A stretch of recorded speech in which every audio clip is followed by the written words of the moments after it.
The weight of iron and love. The steel door slammed shut behind Marcus Webb with a finality that echoed through every bone in his body. 23 years old, first-time offender, sentenced to 8 years for a crime born of desperation and terrible choices. The prison walls of Blackstone Correctional Facility rose around him like granite tombstones, each one marking the death of the life he once knew. His mother's face haunted him as the guards processed him through intake, her tears still fresh in his memory from the courtroom. She had raised him alone after his father left, worked 3 jobs to keep him in school, and this was how he repaid her sacrifices. The shame was a physical thing, pressing down on his chest until he could barely breathe. But Marcus didn't know yet that within these merciless walls, in the last place he ever expected, he would discover what it truly meant to be seen, to be known, to be loved without condition. The first 3 months passed in a blur of survival instincts and careful neutrality. Marcus learned quickly that prison operated on an economy of respect and reputation. He kept his head down, spoke only when necessary, and tried to make himself invisible, in a place where vulnerability could get you killed. His cellmate was a 40-year-old man serving life for armed robbery who barely acknowledged his existence, beyond grunted warnings about which guards to avoid and which inmates ran which territories.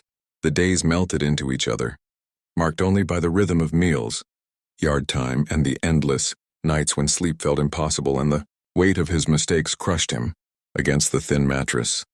He wrote letters to his mother every week, though he could barely find words that didn't sound hollow. What could he say that would matter? That he was sorry? That he wished he could turn back time? The words felt insignificant against the magnitude of what he had destroyed. Everything changed the day Marcus met David Chen in the prison library. It was a Thursday afternoon, and Marcus had started volunteering to shelve books, simply because it gave him somewhere to go, something to do that felt almost normal. David was kneeling in the philosophy section, carefully arranging books with a concentration that seemed almost meditative. He was 31, slender and quietly intense, with reading glasses perched on his nose and ink stains on his fingers from the letters he wrote constantly to his younger sister on the outside. When their eyes met over a copy of Marcus Aurelius, something passed between them that Marcus couldn't name. It wasn't attraction, not initially. It was recognition, the kind of soul-deep acknowledgement that happens when 2 people who have been drowning alone suddenly realize they're in the same ocean. David smiled, a small, gentle thing, and asked if Marcus had ever read the Stoics. That simple question opened a door Marcus didn't even know existed. They began meeting in the library 3 times a week, ostensibly to discuss books, but really to talk about everything that mattered and nothing that did. David had been a high school English teacher before his conviction for fraud, a crime he committed to pay for his sister's medical treatments when she was diagnosed with leukemia at 16. He spoke about guilt the way Marcus felt it, as a living thing that consumed you from the inside. They shared their stories in whispers between the shelves, their words careful and coded because even in the relative safety of the library, walls had ears and compassion was often mistaken for weakness. Marcus found himself waiting for those library sessions the way he used to wait for Christmas as a child, counting down the hours until he could sit across from David and feel like a human being again, instead of just a number in orange. David listened when Marcus talked about his mother, about the night of his arrest, about the shame that woke him up at 3 in the morning and wouldn't let him rest. And more remarkably, David didn't judge. He simply understood. It took 4 months before Marcus admitted to himself what was happening. He was falling in love with David Chen in a place where love itself was a dangerous rebellion. The realization came one evening in the yard when he watched David playing chess with an older inmate, his face concentrated and peaceful in the fading sunlight, and Marcus felt his heart physically ache with a tenderness so fierce it scared him. He had never been with a man before, had never even seriously considered it in his life outside these walls. But this wasn't about gender or sexuality in any abstract sense. This was about David specifically, about the way he made Marcus feel less alone in his guilt, less broken by his mistakes. This was about finding light in the darkest place Marcus had ever known. That night, Marcus couldn't sleep. He lay in his bunk staring at the ceiling, terrified and exhilarated in equal measure, wondering if David felt anything similar or if Marcus was simply projecting his desperate need for connection, onto someone who saw him only as a friend. The risk of revelation in prison was extraordinary. Marcus knew the statistics, had heard the stories whispered in the yard about men who were discovered, who were beaten or worse for the crime of loving wrong. The prison social hierarchy had no space for tenderness between men unless it was violent or transactional. But love, real love, the kind that asked for nothing except to exist, that was threatening to an order built on dominance and suppression. So Marcus kept his feelings locked away like contraband, never letting them show in his face. When he and David sat together in the library discussing Dostoevsky or sharing commissary snacks, he became an expert in hiding, in converting every warm feeling into neutral friendship, every moment of wanting to reach across the table and touch David's hand into a careful, appropriate distance. The torture of it was exquisite. To love someone so completely while pretending that love didn't exist was like holding his breath underwater, and Marcus didn't know how long he could last before he drowned. The breakthrough came 7 months into their friendship on a October evening when the library was nearly empty. They were shelving books in the back corner, and David suddenly stopped, turned to Marcus, and said quietly that he needed to tell him something. Marcus's heart hammered so violently he thought it might break through his ribs. David's hands were shaking slightly as he removed his glasses and cleaned them, a nervous habit Marcus had learned to recognize. Then David spoke words that Marcus would remember for the rest of his life. He said that he knew what was happening between them, that he felt it too, and that he understood if Marcus wanted to walk away because the risk was too great. He said he had never expected to find something beautiful in prison, had never imagined that redemption could look like this, like them. But here they were, and he needed Marcus to know that he wasn't alone in whatever this was. The tears came before Marcus could stop them, silent and overwhelming, because for the first time since the steel door slammed shut behind him, someone was choosing him, seeing him completely and not turning away. Their relationship existed in stolen moments and careful restraint. They couldn't be publicly affectionate, couldn't hold hands in the yard or sit too close at meals, but in the library, in the corners of the chapel during interfaith services, in the brief moments when they passed in hallways, they built a world that was entirely theirs. David would slip notes into books he knew Marcus would shelve, short lines of poetry or simple declarations that Marcus would read alone in his cell, pressing the paper against his chest like a talisman. Marcus learned David's schedule down to the minute, engineered ways to cross his path, lived for the seconds, when their hands would brush as they reached for the same book or when their shoulders would touch as they sat side by side. They spoke in code, developed an entire language of glances and small gestures that meant everything and looked like nothing to the untrained eye. It was the most restrained relationship Marcus had ever had, and paradoxically it was the most intimate, because when everything was risk, when every moment together could be the last, nothing was taken for granted. Every conversation mattered. Every shared laugh was precious. Every acknowledgement of their connection was an act of profound courage. The inevitable crisis came when a guard named Thompson began watching them too closely. Thompson was the kind of officer who enjoyed his power, who found pleasure in the small cruelties that the system allowed. He had seen Marcus and David in the library, had noticed the way they looked at each other, and he began making comments, asking pointed questions, separating them during library sessions. The threat was implicit but clear. Marcus panicked. He knew what happened to inmates who became targets, had seen men destroyed by rumors alone. In his fear, he made the worst mistake possible. He distanced himself from David completely, stopped going to the library, avoided him in the yard, wouldn't meet his eyes at meals. He told himself he was protecting them both, that this was the smart play, the safe choice. But he was really just running, letting fear dictate his actions, the same way it had the night. He made the choices that landed him in prison.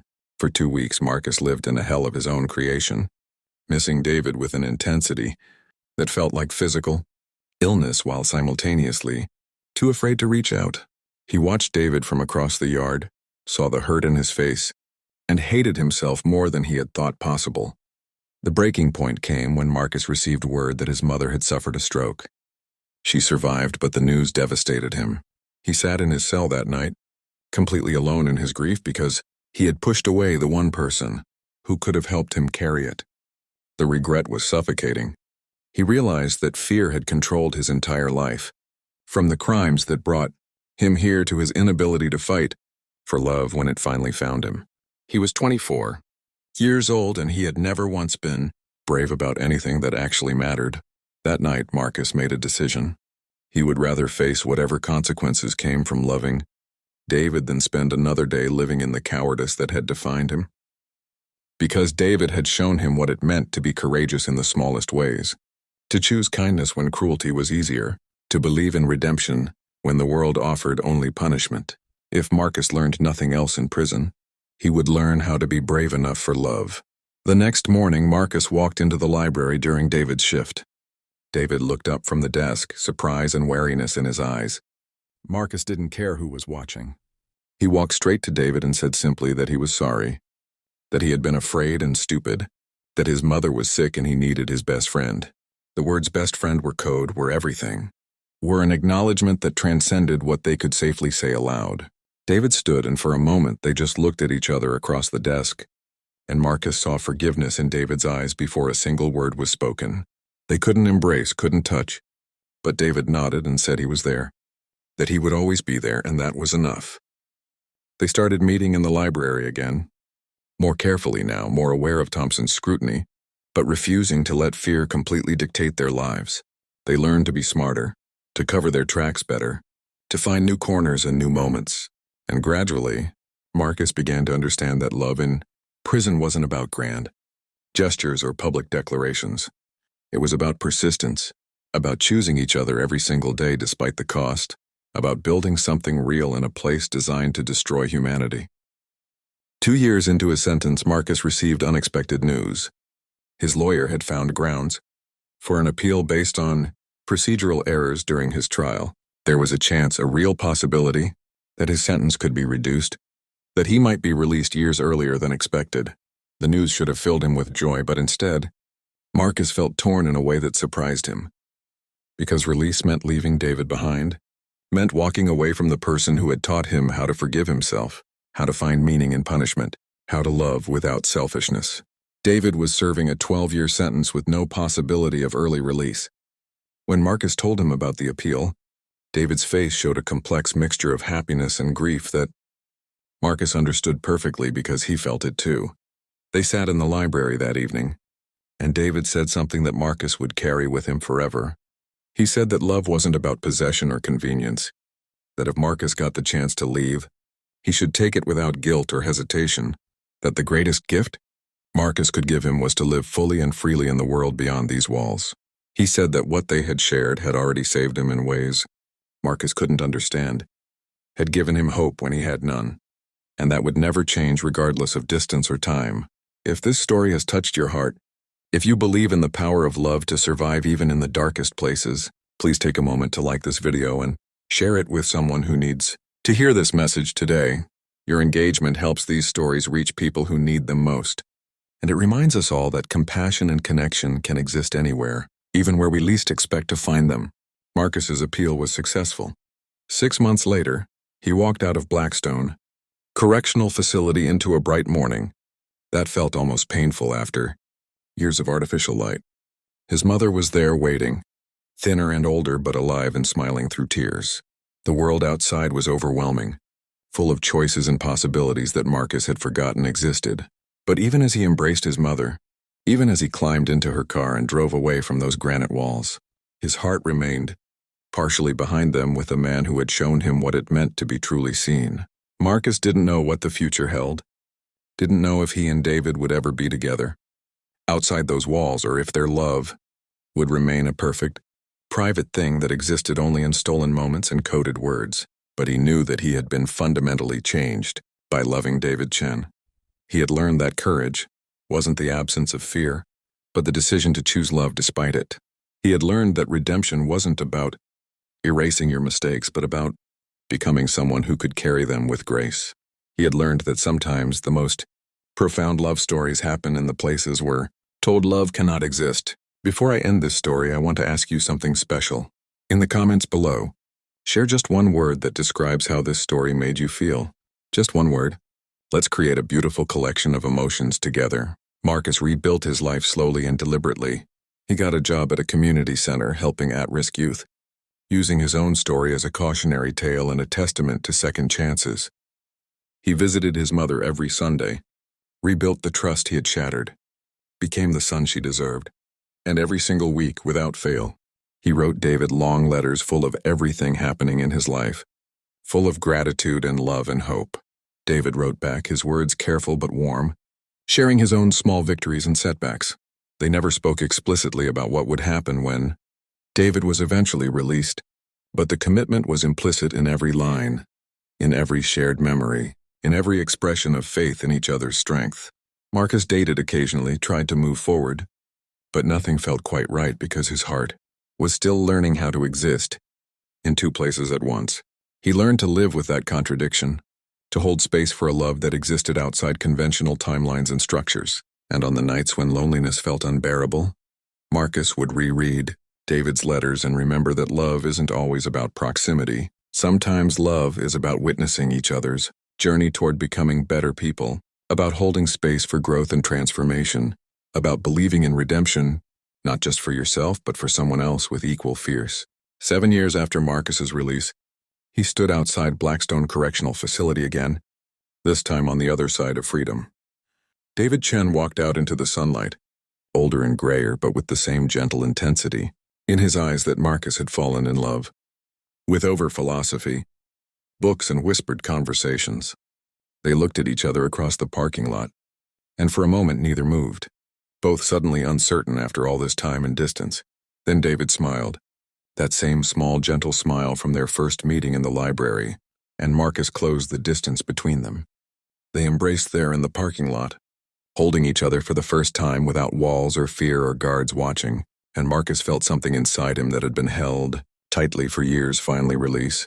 They didn't know what came next, didn't have all the answers, didn't even know if they could build a relationship in the real world after learning to love each other in captivity. But they had time now, they had freedom. They had a chance to discover who they were together without iron bars defining the boundaries of their affection. And as they drove away from the prison together, Marcus realized that this was what redemption actually looked like. Not the erasure of past mistakes, but the opportunity to build something beautiful despite them. The chance to prove that love can survive anything when two people are brave enough to choose it, again and again, regardless of the cost.